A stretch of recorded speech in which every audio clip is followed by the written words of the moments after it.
Hey everybody. So a while back I did a couple videos actually on a concept called fictosexuality, saying fictosexuality isn't real, which is the title of the first video. I had gotten a comment on one of my videos about difficulties I have as an autistic person in relationships from a person who was claiming to be fictosexual and fictoromantic, meaning they only had romantic and sexual desires for fictional characters, and that this presented difficulty for them in life and everything. And I responded to that person saying that, with the first of those videos, saying that you're not fictosexual. You are just everybody. Every person has the capacity to daydream about romantic and sexual scenarios that are appealing to them. Your real problem is that you're not able to project that out into the world with not able to project that out into the world and actually connect with other people. That's your real problem. You don't need to be doing this fictosexual crap. And of course, that person wrote back to me and said, well, I thought someone with autism would be more sympathetic. And it's like, wait a minute.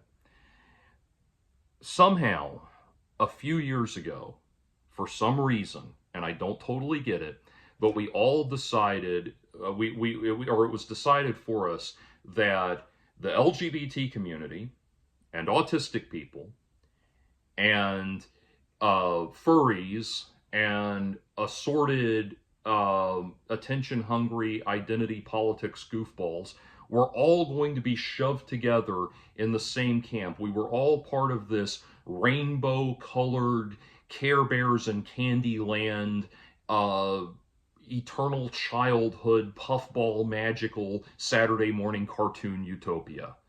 I don't get it. I don't know what it is. I don't know why we all have to be a part of that and we all have to be sympathetic to each other in this great emotional circle jerk. But no, just because I am autistic and just because I participate, just because I am a fan of various forms of media or whatever, does not mean that I am obligated to join the, again, this weird rainbow colored Candyland Care Bears community that has amassed from all of these once disparate, unrelated groups. No, I'm sorry, I have no desire to spend my days pirouetting down the boulevard in a unicorn costume or whatever it is. No, no, sorry. And also, just because I'm autistic doesn't mean I want to join clubs. Autism is not a club for me. It's not it's not a free pass to live in goofball land. It's just a problem I have to deal with every day, and that's it.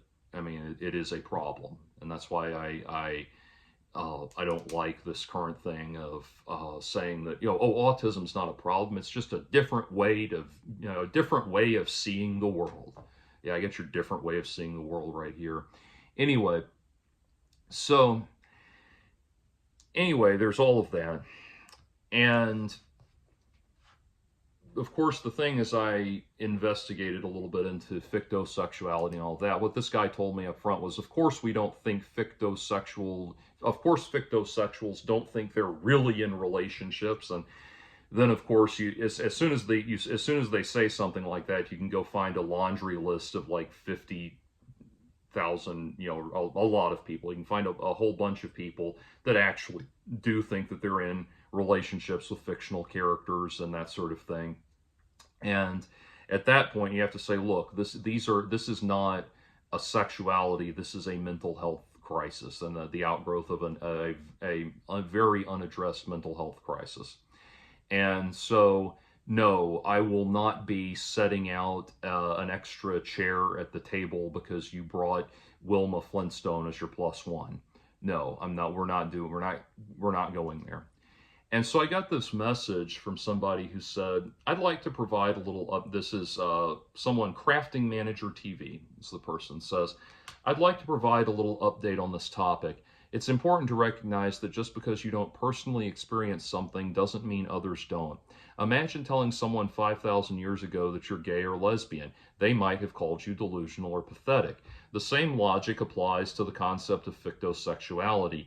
Many people may not understand or experience it themselves, but that doesn't invalidate the feelings of those who do. It's crucial to approach these topics with openness and empathy instead of judgment. Well, some people get so open-minded that their brains drop out of the backs of their heads. And the problem with people like this, that comment I just read, is that they don't understand the concept of idiot compassion. I've talked about it before, but it bears repeating.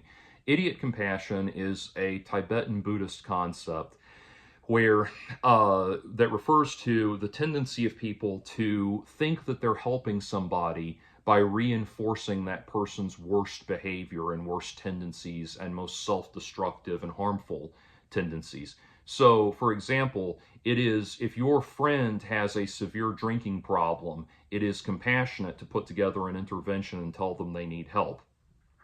If your friend has a severe drinking problem, it is not compassionate to encourage them in that behavior and tell them to keep drinking themselves into oblivion no matter what happens to them or no matter what anybody says.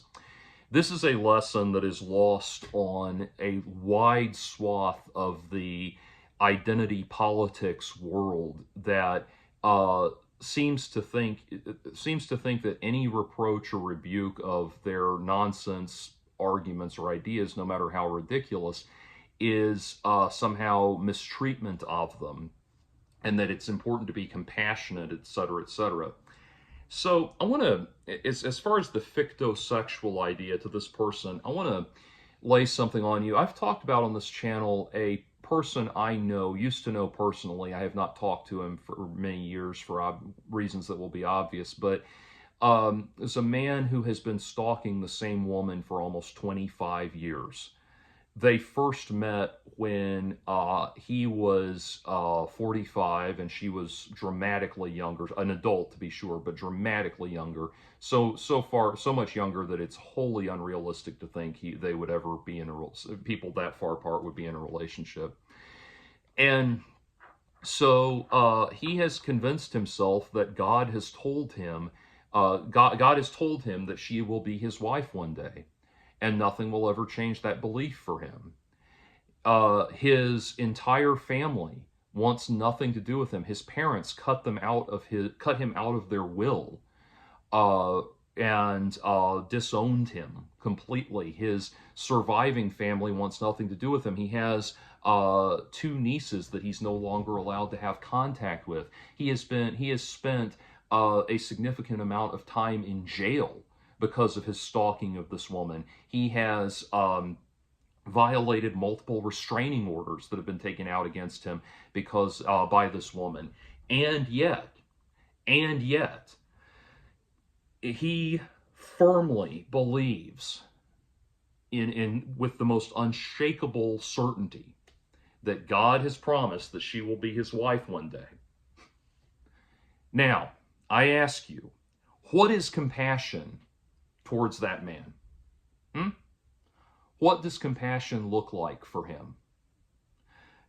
Would it be compassionate to tell him to persist in that nonsense, that just because it's not real for anyone else doesn't mean it's not real for him?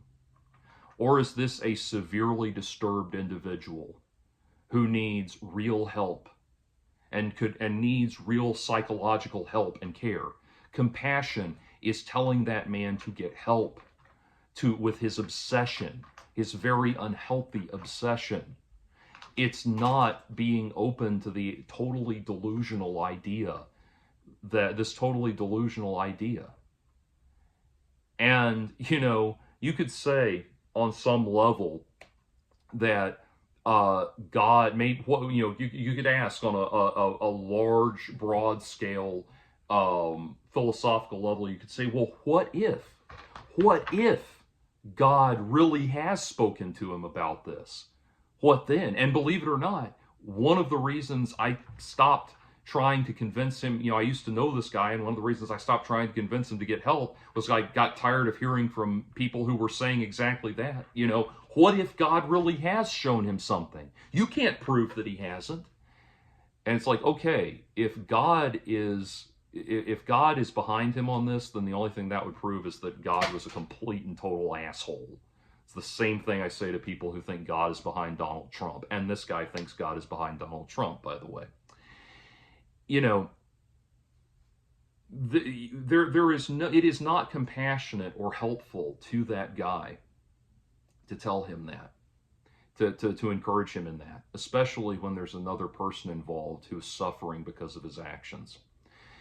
And so, rather than telling me that I ought not to take a firm stance on this because 5,000 years from now I might be wrong, instead you need to make an actual argument for this. And rest assured, if you make that argument to me, I will fight you tooth and nail on it because I think you're completely wrong. Is it possible that I'll change my mind? Yes, it's also... there's a lot of other things that are possible as well, but I have no reason to change my mind, especially because I know that real compassion is telling these people they need help. The idea, just because it's not real for you doesn't mean it's not real for them. It's literally called fictosexuality. Anyway, but no, people have problems and they need help. And it's funny what you said about the 5,000 years ago thing. 5,000 years ago, our ability to understand and comprehend ideas, what it meant to have a complete and full body of knowledge and functional understanding of something was very, very, very limited and restricted compared to what that term, that expression means today. We have ways of knowing and comprehending and quantifying knowledge that did not exist 5,000 years ago. Now, you might have had an easier time with convincing people that fictosexuality was real 5,000 years ago, because back then people had a far more literal concept of what it was to interact with the divine and the spirit realm and that kind of thing than they do now. So our understanding, our concept of things like spirituality has evolved right along with how human beings have evolved. But back then, yeah, they literally believed that the spirit realm, if you dug deep enough, you'd get to the spirit realm. And so the idea of fictosexuality might have had a lot more ground back then. You might not have even had to distinguish it as fictosexuality.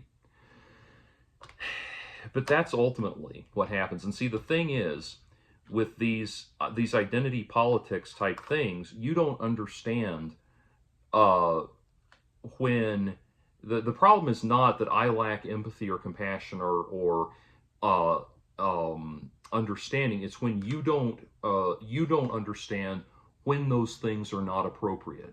There was this girl on TikTok that made waves a while ago by saying she painted her eyelids and her lips with the baby blue, pink, and white transgender flag colors and said that she was trigendered, which meant that you were cisgendered, transgendered, and non-binary, but you feel it all at the same time.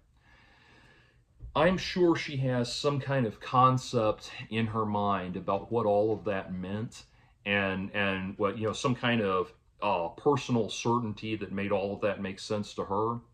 But when I look at someone like that, all I see is just someone who is desperately hungry for attention and desperately looking for something that will let them stand out as a unique and unusual and interesting person when they otherwise wouldn't have anything to offer. And so to help that person, what I would do is not acknowledge the trigendered thing at all. I would tell them to cultivate better social skills, cultivate personal interests, and a deeper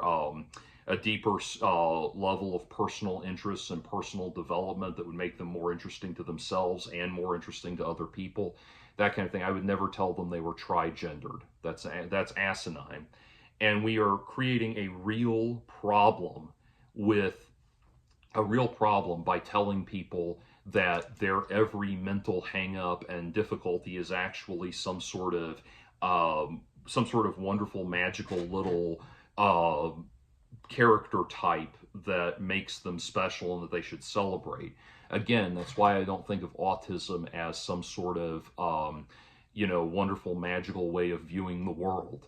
I'm not the character Music from the movie Music. Uh, I am a person who deals with these real problems and wants help with real issues that I'm having so that I can live a happy and productive life and get something out of life. But I'll tell you something. Talking about empathy and compassion, I thought about this when you said this. You gave this example. I thought about a time, or you told me that I need to be more open and empathetic.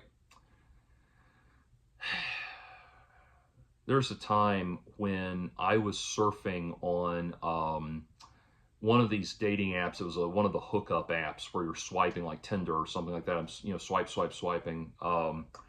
And I was doing the thing where you just swipe and swipe until until you run out of turns, and then you see who you match with, and then you kind of go from there. So I had just been swiping, and eventually I matched with a person that appeared to be a man.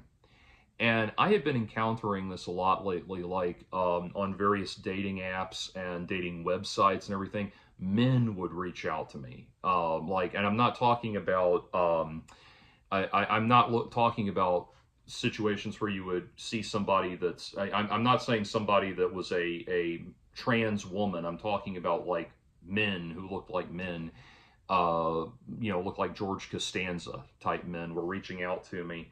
And I didn't know, I was just ignoring it. It's kind of annoying. Like, I'm here looking for women, not men to hook up with.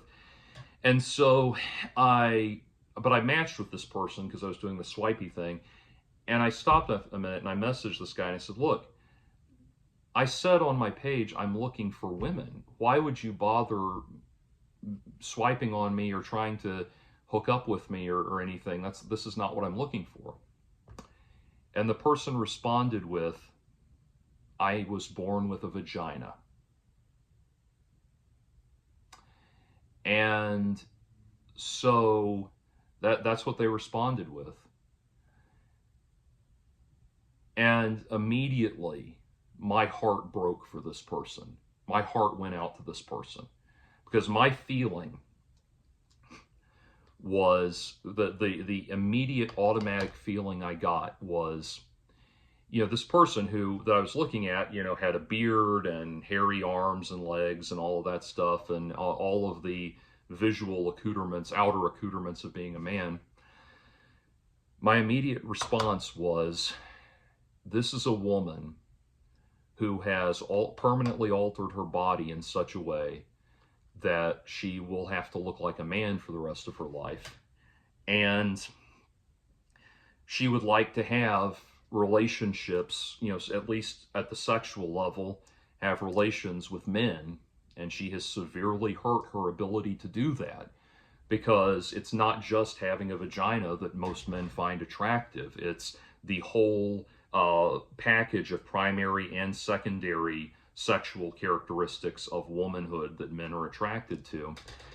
And my heart went out to that person. I felt really sorry for them. That I was like, that has got to be really tough. That has got to be a really tough thing to deal with. And I just went on from it. I didn't say anything to the person. I just went on. Didn't, that was not the correct venue to have that kind of discussion or find out if that person wanted to have that discussion. And I didn't think I could have that discussion in such a way that it wouldn't hurt their feelings more. But that's empathy. That's compassion. That's where my compassion and my empathy went was, this person, this person, it would be like, again, it would be like if I decided to chop off my balls and decided I wanted a baby. I wanted to father a baby, that kind of thing. Like, oh my God, you've made this permanent decision and you can't go back on it. And you've severely truncated your ability to do it, to realize what you're looking for. And the thing is, I know that people like you are going to hear that and accuse me of being some kind of ophobic for having that response, that human response.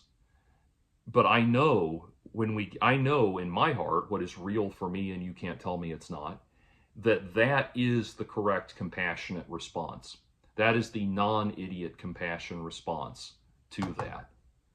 It's not born out of fear. It's not born out of a lack of understanding. That's born out of my real human compassion and desire for another person, not hatred, not contempt, although I know you can't imagine it being anything else. But that's the reality of the situation. I know there are going to be people, when I tell that, that anecdote, there's going to be people who want to write in and say, you missed your opportunity to learn about a different type of person. I can't believe you just threw that opportunity away. You blot. Okay, I don't need to hear whatever scolding you've got. I know that I felt the right thing, the right kind of compassion, and the right kind of my heart. I know my heart went out to that person in the right way. And I don't need to hear anything to the contrary. If you truly are compassionate towards people, you are going to have to, if you truly want to be compassionate and empathetic and care about people, you are going to have to understand that self-harming tendencies don't stop being self-harming tendencies just because somebody has applied some internet lingo, pop culture, group identity to whatever they're doing. And I don't know how to communicate that to you, that's born out of compassion. I don't know how to make that any more direct or any more clear. But if 5,000 years from now I find out that I was wrong about fictosexuality and that I was wrong to encourage those people to seek counseling and get help, then all that means is that I was wrong. And I'm okay with finding out I was wrong about something, especially 5,000 years from now when I won't be here to shoulder any backlash for having been wrong. 5,000 years from now when nobody remembers who I am anymore, if there ever is a 5,000 years from now. And that's fine. I'm not going to change my position, because I know that at the end of the day, I am the one who is encouraging the right course of action. You're not. No matter how care bearish you want to be in your demeanor, you're still not helping people. You're hurting people. And maybe someday you'll understand that.